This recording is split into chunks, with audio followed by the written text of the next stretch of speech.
but this is one of the rare times in which I'm not under freezing conditions. Sugar Steve, are you an Uber driver right now? Sugar Steve, what are you doing? I'm in a limousine heading to a power lunch with a big time producer.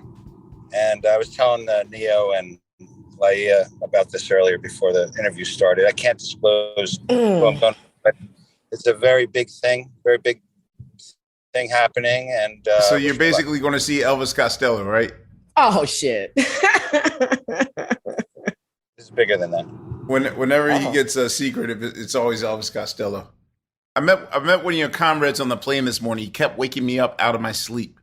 Who was that?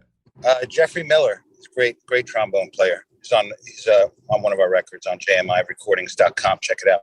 Yeah, he woke me up twice. Once to tell me that he records to you. The second time he woke me up out of my sleep to share a joke with me about carrying his plunger, his toilet bowl plungers that he uses for his trombones. I wanted to show. You could have bumped into worse friends of mine. Anyway, y'all, we're here today. I will say that our guest probably doesn't need. I'll say that he doesn't need an introduction, but he's one of my favorite bridge writers. He's one of my bridges. Yo, you know how rare Bridges. Yeah, and the Bridges is undefeated. Yo, our guest is indeed. He's a 3-time Grammy Award winning singer, songwriter, producer, actor. Collaborated with the best of them, from Jigga to Beyonce to Pitbull to Rihanna to Kanye to Fabulous. I mean, the list goes on and on and on and on and on and on and on. He's released 7 albums, and his 8th, which is entitled Self-Explanatory, will be out by this recording in July. I believe the date is July. On all platforms. Yes, July 15th. 8-track as well, I hear. 3 platinum albums. Prolific songwriter and producer and entertainer. Yo, ladies and gentlemen, please give it up for the one and only, the one, Neyo. The one. Questlove Supreme. What's up, brother? How you doing?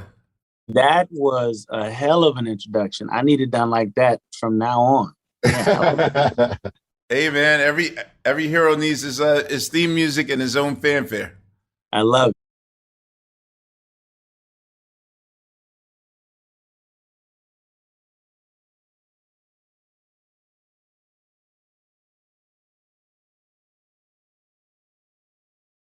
Name and not the money of it. Those are all fringe benefit. Those should be fringe benefit based on the fact that you did something from your soul and the world agreed with you. That's how that's supposed to work, not the other way around. I would like you to talk about the Left Eye show. The Cut. Yes. Yeah. So the Cut. That was me, and remember the guys that told you right after that situation with the talent show. That a friend of mine was like, "Hey, at the singing group, I want to know if you wanted to." So that was the group. That was us. We called ourselves Envy. Because we were from Nevada. It was not a lot of thought went into it, but not a lot. The Cut was after Apollo. We did Apollo, amateur night at Apollo, and things did not go to plan. I'll say that. What you saying? I'll put it this way: Sandman didn't come out. Okay. He was double dutching in the corner though. He was ready. What did you sing? What did you sing? We sang Players in the Hood by Donnell Jones.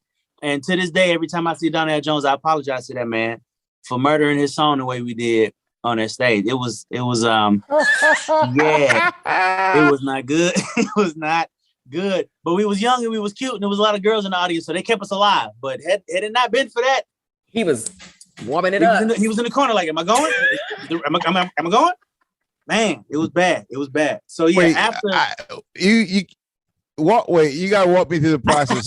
What is it to do? Like everything, even to the house band. Like what is the process when you do Showtime Amateur Night at the Apollo? So basically you send them at the time you send them a tape of what you do, and they say, yeah, we'd love to have you. come on down. Mind you, they don't pay for you to get there. They just, if you can make it, come on. Yeah, it's the right? Apollo. Yeah. Apollo. So you get down there. Now, what's supposed to happen is you're supposed to come down a day early so that you can rehearse your song with Ray Chu and the Crews, who it was at the time when we was there. Shout out to my man Ray Chu. I do not blame you, bro. That was us. That was our fault. We didn't do that. We showed up the day of the show with a tape because we thought that they was gonna let us play our music off our tape, and it was like, no, singers have to use the band. Oh, we haven't rehearsed with the band.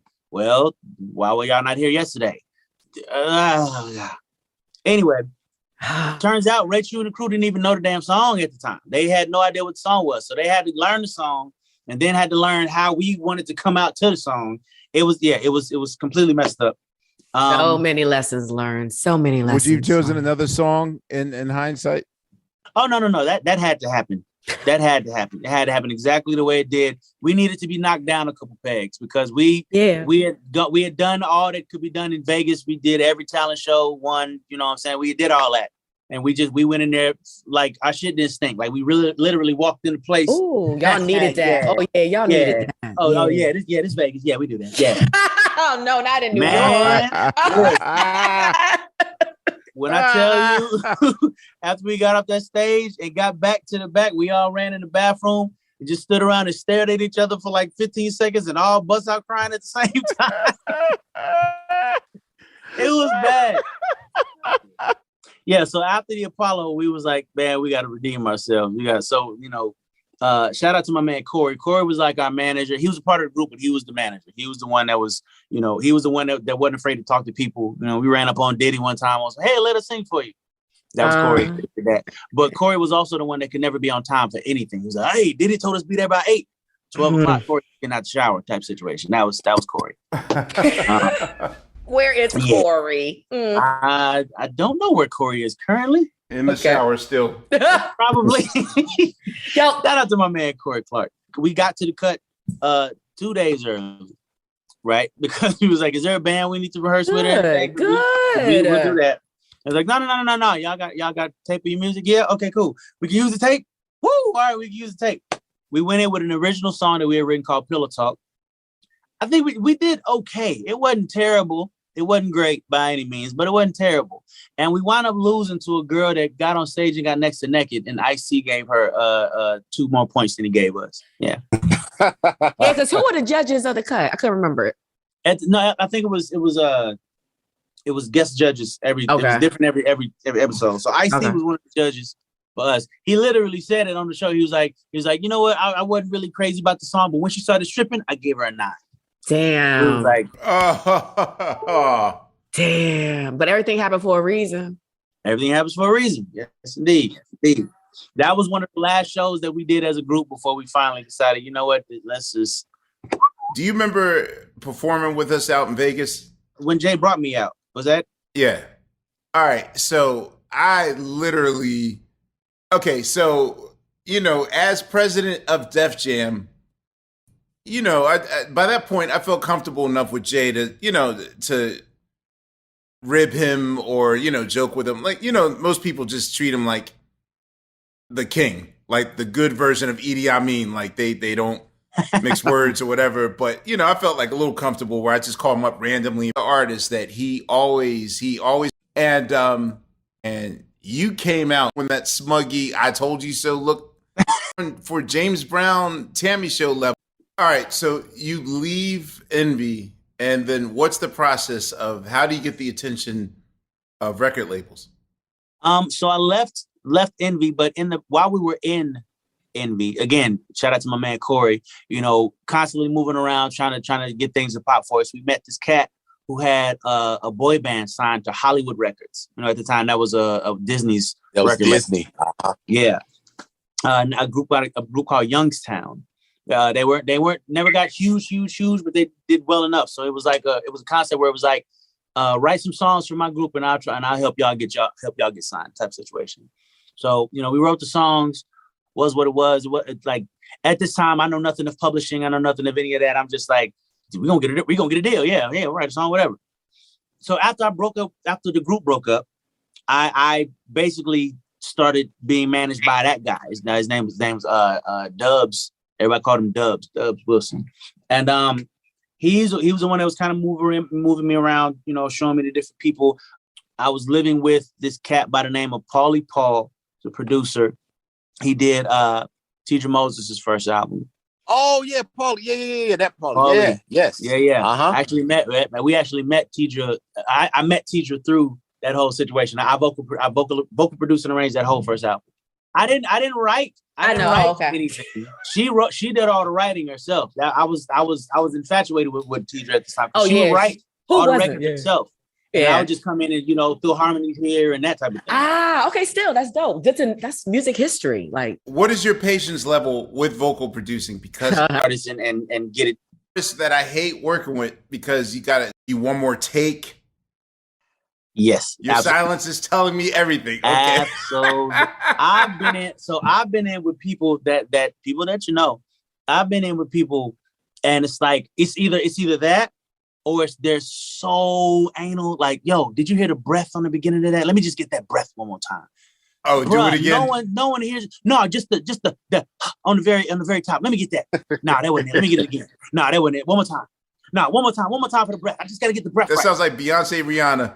Man, this breath took an hour and 30 minutes for the breath. It's not a word. It's just the breath at the top of the word. An hour and 30 minutes. Wait, I gotta ask you. Was it Beyonce? It was not. Okay. It was not. Wait, do you remember? Yeah. I had that with her once and never. Oh, we gonna get this right. And I said, well, it's lunch break now, so we can just come back at 2. He says, no, we're gonna do it right now. I don't care if it takes 3 hours. Ooh. And it took, greatness. It was the now. I didn't have to feed her no notes. I'm like, all right, here's the next. If that's the case, then what's your favorite song? So at this point, I know a little bit about how to sell a record, right? I know. Oh, you're talking about making the demo. You're talking about making the one take down, balls and all. You know, it's very. Another one where she just went to church on in the room for just because it wasn't. Luke James is my guy. The original key of the song was it kind of takes a little it's supposed to be, but by that time, if I knew that they were gonna drop it, Campaign Life, man, I was like, yo, dog, excellence anthem hits that you. They're gonna be singles, you know what I'm saying? And everybody respects everybody's opinions. It's the most frustrating thing in the world. But before Def Jam realized that I could be sexy, they didn't view me as sexy. So they was like, in a 3-piece suit and get the same screams that you can with your chest out. Who win it?